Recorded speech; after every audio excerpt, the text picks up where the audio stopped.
host Conversations on Marketing to have discussions on everything concerning marketing, relating to the customer, the product, the design, the distribution. So you just give us an insight into what goes on in the marketing process. And today is another episode, and we are very excited to have Onyinye as our guest today. Onyinye is a seasoned go-to-market professional, and she has worked with B2B businesses, B2C startups. So we are very excited to have you, and we believe you are going to do so much justice to the discussion for today. All right, my name is Ika, and I'm going to be your moderator for this discussion. I'm just going to ask you a question before we go straight into the discussion for today. What's your favorite product? Oh, let me think. I don't want to say piggy vest because it's B2C. So let me not say piggy vest. So for B2B, I would say I like Substack, but I don't know if it qualifies. But let's say I like Substack. Okay, what's your favorite thing about the product? So I like how Substack does customer marketing. Okay. So now if Substack, I think from what I use Substack like for my own newsletter, and then I also subscribe as a user, so I get product updates and whatnot. Now, from what I've observed, when they release new features, what tends to happen is it's like they first release it to a small set of people, okay, like maybe beta testers, beta users or something, and then those people use it for a while. Now, when they want to release it to the broader market, what they now do is they show you how these people that they first released it to are using this feature. So what it does to you is that it makes you to want to try it out. In fact, that's what even got me to redesign the homepage of my newsletter. When they released a feature where there's this magazine style of, customizing the homepage of your newsletter and different variations you can use, they just sent different creators and the approaches they used. And immediately I got that email, I looked at it, I liked it, I just started redesigning the homepage of my newsletter. So yeah, Substack, I like them. Okay, very interesting. I asked that question so that it would gradually ease us into the discussion we have, because the topic we have for today is zero to launch, building a go-to-market strategy that wins. So before Substack design, before that product was designed, right? Before the product ever existed, there was a customer base, right? And they wanted to solve a specific problem, and they designed Substack with an end user in mind. So what we're going to discuss today is everything that happens from the designing of that product to bringing it to Onyinye where she fell in love. So everything that happens from the design to finally that product is not being used by a customer. That's the scope of what we are going to be discussing in our conversation on marketing today. All right. So we'll go into the questions quickly. Okay, so I've mentioned that we are discussing go-to-market strategy. I assume that we don't know anything, and make us to know something or enlighten us about this go-to-market strategy. What does it involve? Why should we talk about it? Why should it matter to us? All right, please, the floor is yours. Thank you. So how I see a go-to-market strategy is, I see it as a blueprint, right, for what you want, anything you want to do around marketing a product. So when I think of it, I just realized that I see it as a blueprint. So look at it as someone wants to build a house. If you want to build that house properly, you don't want to take shortcuts. The first thing you actually do is you have this blueprint, like a plan of how you want to build your house, and then that plan guides all the other people that are involved in building a house, the masons, electricians and whatnot. So now a go-to-market is that blueprint of how you want to take your product to market, right? So if I'm to break it down, it involves you saying who is the best person for this product, and then what are all the other things I can know about this person, I should know about this person, and how are all this information I've gathered about this person going to influence how I market this product to this person. So this is what it is in a nutshell. Okay. I know there's a guideline to the discussion, but I'm going to be attacking the top points as you hit them. You've talked about customer research, right? How important how important is data in the success of a go-to-market strategy? And how should this data be acquired in the first place? So let me first of all just say two things before I respond. First, when you say data, people think of hard numbers, 1, 2, 3, 1 million, 1 terabyte. So data can also be qualitative, like those soft insights to learn about people. And if you ask me, I would say that even in go-to-market, there's space for quantitative data, quite all right, but a lot of what's going to inform what you're going to do is that qualitative data. And then secondly, data gathering is ongoing. It's not something you do and then say, oh my gosh, we've taken our product to market, we keep it aside. Throughout the life cycle of that product, it's an ongoing process.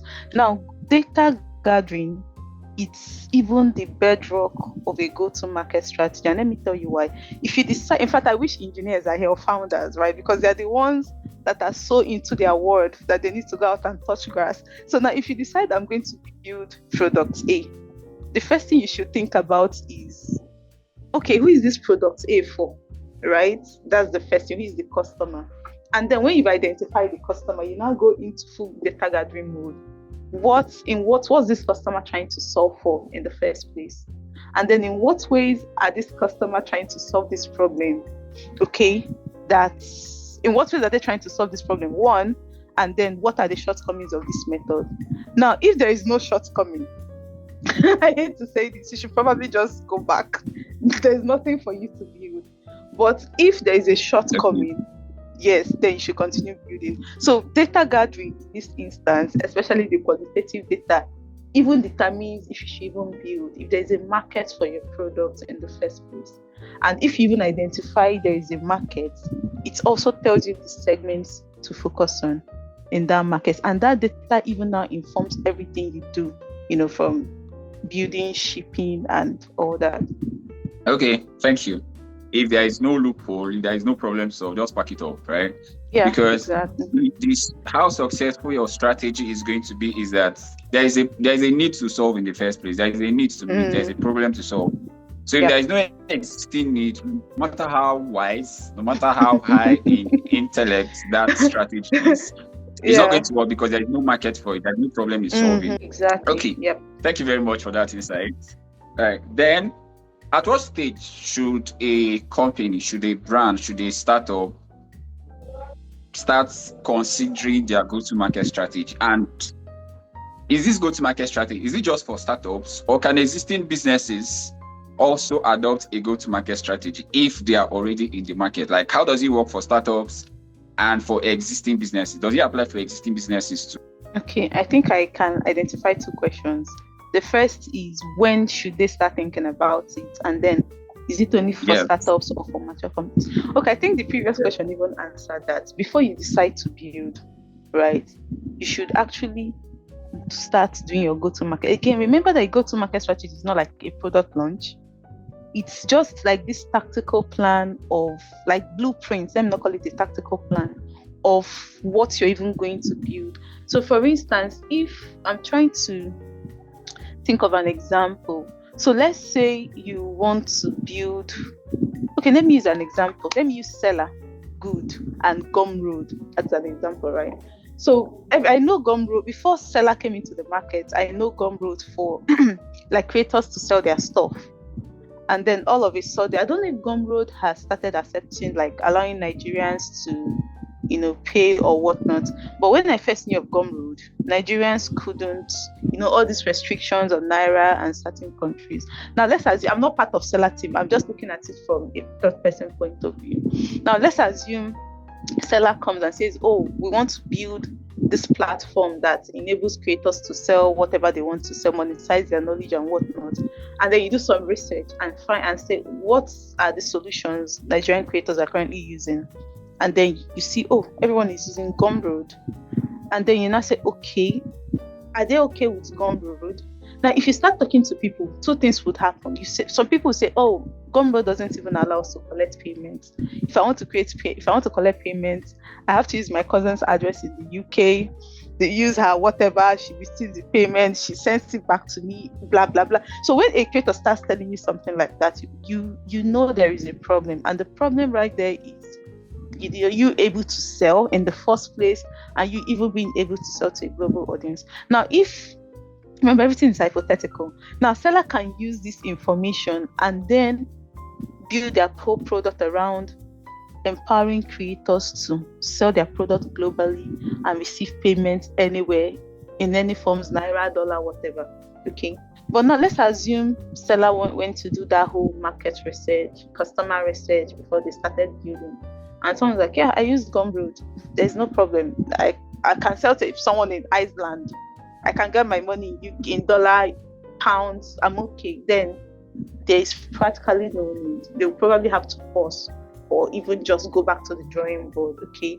So again, it's the first thing you do to even just look at it as you're trying to validate your hypothesis, because anyone that builds a product has a hypothesis, right?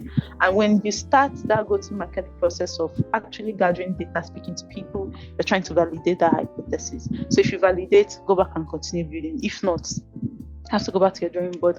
Then go-to-market for startups versus for big organizations. So I would say it depends, right? So let me use Shopify, for instance, because I know maybe around 2020, maybe 2-3 years ago, Shopify was trying to go up market.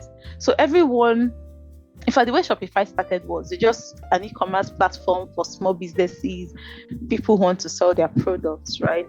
And then Shopify grew. And over time, they decided that they want to go up market. So now, Shopify before will help me to sell maybe I want to sell books. It would help me sell books. It would help me sell whatever I want to sell. Now, Shopify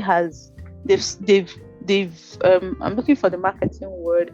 I think they have a chunk of the market share for these small people. And then at a point, they wanted to go up market. They wanted to start selling to people like, let's say, maybe beauty brands, like I'm thinking of foreign beauty brands, whatever. Just look at big beauty brands who want to have online stores, like Elf.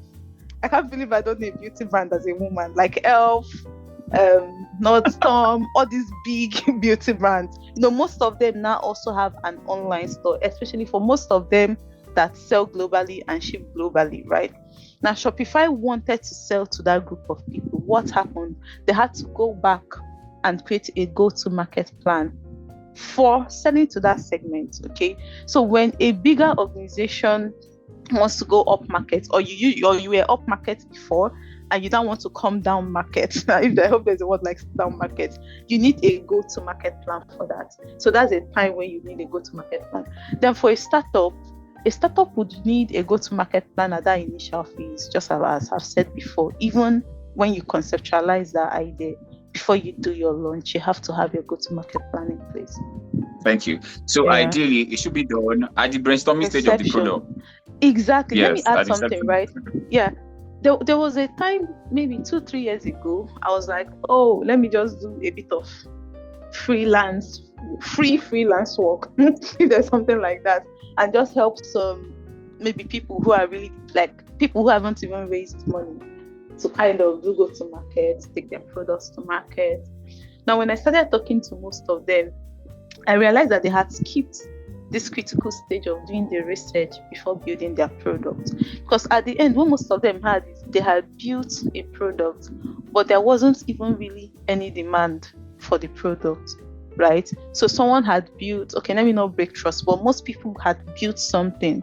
And then even when I look at it from like a user's, because some of those products were actually for someone like me, and then when I look at it from a user's point of view, I'm like, I wouldn't do that. No, I don't see a need, right? Because if one of them was actually a product that would somehow support e-commerce, people who buy online. When I say e-commerce, anybody that buys online, whether you're chatting with a vendor from WhatsApp or Instagram, and I'm like, this is the way I buy things online. This is my own buying process.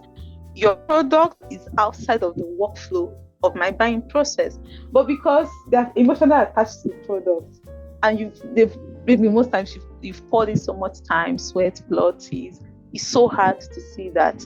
But if you do that initial research, especially as you get that idea, or even as you start building, but the thing is, don't bring in that process a bit too late. You see that you've just built something that doesn't really solve a pressing problem. There was a recent fintech company in Nigeria that packed up. The news was that the founder was now employed in another company in the UK. Okay. Right. Okay. Yeah. Why do some startups fail? Is it that there was something wrong with their market strategy? You're almost making me look like a startup advisor, but the thing is, okay, there are many reasons why a product can fail. In fact, let me go back to something else. I'm not on Twitter, but I saw a screenshot, right, on Twitter. Federal government now allow international payments with Naira cards. And then someone now wrote, oh, this is why it's very risky to build a startup out of a government inefficiency, because tomorrow they can solve that inefficiency and you're gone. So now let's imagine that there is a startup that their whole value prop was around, we give you virtual cards, okay, nothing else. And then they raise money. They have the numbers. They can say, oh, there are more millennials, Gen Zs, earning so. They are purchasing. They have high purchasing powers, and investors give them money, okay. And then what happens next is government now says, okay, you can. So what happened? So even though there was a market need, right, government fixing the inefficiency has rendered that startup obsolete. And something else I want to also say is that investors are not necessarily the best validation for product market fit, because investors are just visionary people. One. So if you have one out of the box idea, they'll give you money. Especially if you even have reps, you have reputation elsewhere, they'll just give you the money if it's out of the box and you're very eloquent. So by the time you have that money, you now discover that eloquence is not the same as selling, okay? And then thirdly is, most times you can still even have a problem and then other things would happen. You might have that first mover advantage and then maybe you had high margins because it's only you. But when other people start coming in and then they're solving that problem, solving it cheaper, innovating faster than you, and then you're not innovating, you're resting on your laurels. Now, speaking about this startup that you mentioned, I had an experience with them. So I used to work somewhere where some of the people we try to sell to may try to plug into that startup's API, right? And so when we talk to them, they'll be like, we're having issues with this API and nobody's answering us, nobody's responding. I've been trying to reach out to them for 2 weeks, nobody's answering. So if you're running your business that way, even if you have proprietary tech, trust me, you're going to fail. You can't go. So I'm not saying this is one of the reasons that happen. I'm just saying this is my experience. So I don't know if they're ignoring a large chunk of their customers too. But this is one thing I heard people who were also trying to work with complain about. Nobody was answering them. In fact, even our direct competitor at that time, when our sales guys trying to sell to the people who are so that fintech wasn't just a competitor, was not our competitor. They were just like people that some of the people were trying to sell to, sometimes just plug into their APIs. But then there was another company that was a competitor, and then people tell us they have terrible customer service. And then when you're providing financial tech, like a fintech solution, you can't afford to have a bad customer service. And one of the reasons those people moved to us was they have terrible customer service. And if you look at, and then in SaaS market, they say, oh, customer service is not a value prop. But when people kept saying those guys, very poor customer service, we had to put it on our website that will give you, if you sign up, you get a dedicated account manager that you can reach out to when you have a problem. So yeah, there are different reasons, but nobody ever really knows. Thank you. Yeah. So from what you said, it's going to drive me to the next question I have. Are there other pillars that could contribute to a go-to-market strategy that wins? Yep, I would say pricing. In fact, so let me put it this way: if someone asks me to draw maybe a flow chart of a good go-to-market strategy, I'll just have a large circle where I'll put customer research, and then other small circles where I'll put pricing, channel, distribution, and all these other things, because everything flows from the customer. But then I'm going to talk about pricing. And then I'm going to talk about maybe distribution, channels. Let me just talk about this too. So pricing, because if other people are in the market, in fact, most times there's always a current way people are solving the problem you're trying to solve for. So what you have to think about is, what are people currently paying to have this problem solved? And then should you increase or should you decrease? So pricing is very important, especially in this part of the world where people are really price sensitive. I've also been in a situation where, fantastic products, very fantastic. I mean, I once spoke to like a prospect, and the person says, "Oh, I need this product like yesterday," and then I push. If I let me tell the story, and then I pushed that person to our sales people. Like, this person is highly enthusiastic. Talk to him, do the demo, and then he would sign up. And then, so I now later checked in with the sales people. I was like, "What happened?"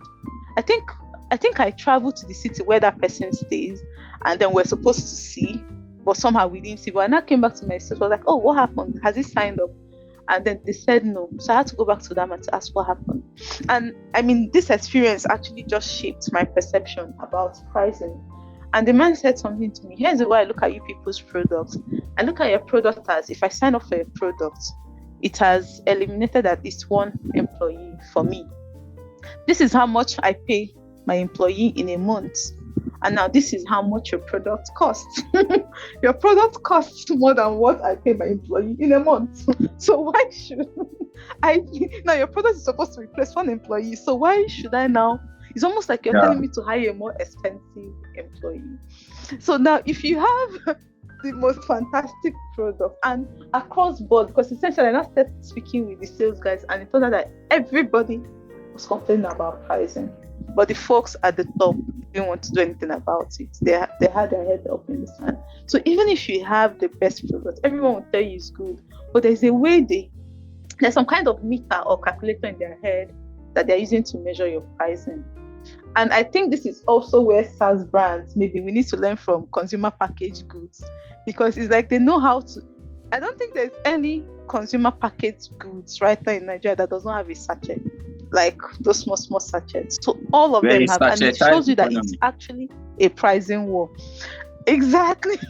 It's too bad, but what it tells you is that these people are aware of the current market. They are not aspiring as they meet up, price up and meet us where we are. They're trying to come down to people's level. So you also have to find out what are your customers willing to pay for the product. Then what are the channels? What are the distributions? So I'm going to talk about something I saw recently. There's this, everybody wants to jump back to Canada, right? So I started following this couple of Nigerians that live in Canada and do a bit of influencing. I just followed their Instagram posts on how to move to Canada and whatnot. And then I noticed that all of a sudden, for most of them I follow, I now started seeing this, this partner content. I don't know what to call it, where someone creates a content but in partnership with another brand.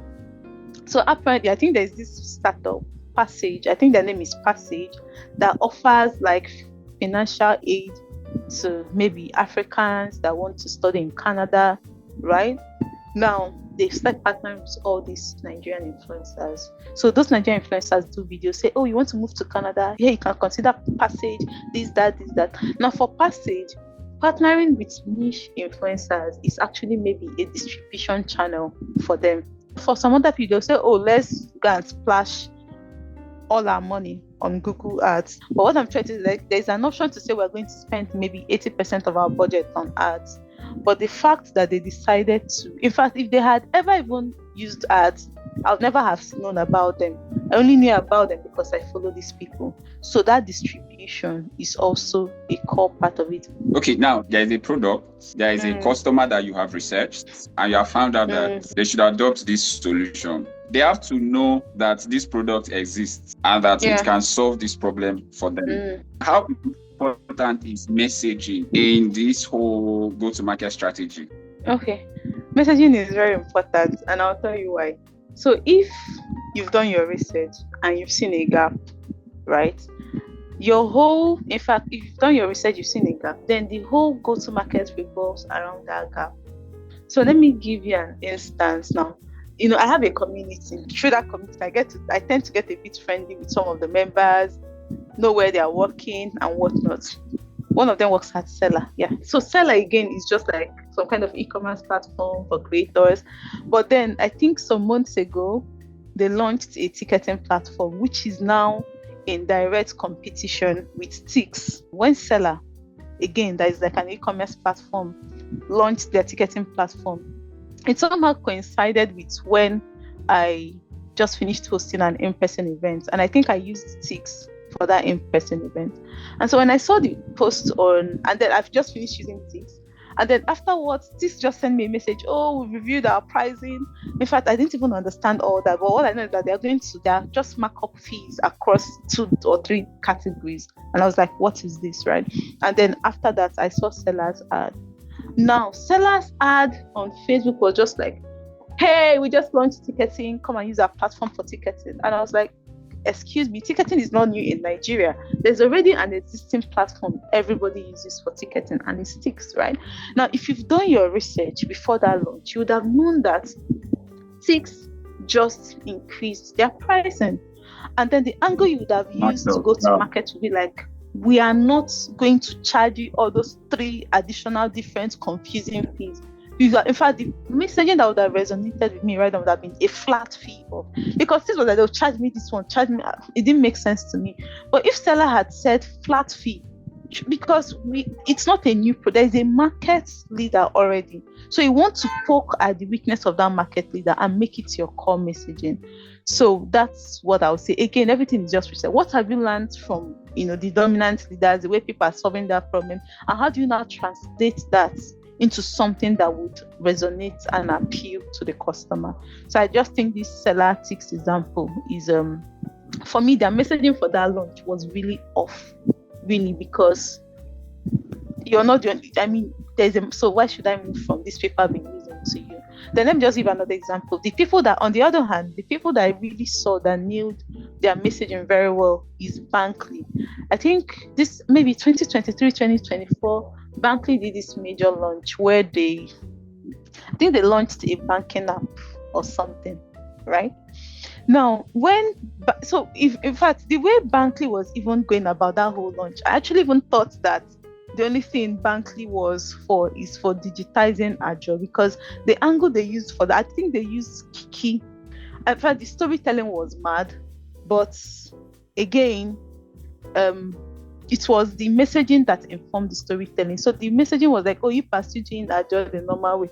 Someone has carried the post money and has jumped out to Heathrow, right? That was the messaging. Now, do they have all the other features that Piggyverse CarryWise has? Yes. Do they even have airtime saving, all the normal apps all the other normal services that banking apps have? Yes. But they didn't roll out their launch with buy airtime, pay your bills, because I use my Access Bank for that. You're not offering me anything. But they anchor their messaging on something that is overlooked, digitizing our job. You all pay your job to someone's bank account and they can abscond with it. So that's also a good example of messaging done right. The fact that you have done your market research well, you should now be able to communicate it in a way that will appeal to the target market. All right. And again, remember that most times people are already using something, right? In fact, I feel like for anything anyone launches today, there's a software equivalent that people are using. So this is now where messaging becomes critical, because you want to let people know why yours is superior and why they should move away. Do you understand? So why should I leave this person to move to you? Especially considering that the cost of moving is quite high. So let me just add something quickly. Where I used to work again, right? So if I were serving fintech, a fintech that was serving a fintech, now when people move to the platform, they have to migrate all their data. And that data loss was freaking everybody out, because this is money. So if they lose their data, they're going to lose money. So one of the things we had to work into that whole messaging is that this is the support we provide for you for the migration. And because we provide this support for you, you're not going to lose any of your data. So yeah, you can also just consider so one other thing you can move into your messaging is, what are all the other things freaking this person out about making this purchase, and then trying to address those fears in your messaging. In the next couple of years, what can separate a mediocre strategy from an excellent one? Market research, customer research, market research, what you know about these people, because it's now what informs your strategy. The success of a good go-to-market strategy rests on a thorough market research. Okay, so thank you very much Customer again research, for market research. engaging. Thank you. Okay, thank you so much for engaging us in this conversation. I wish we had more time. It was a very interesting discussion. Thank you so much for having your time. Same here. Thank you.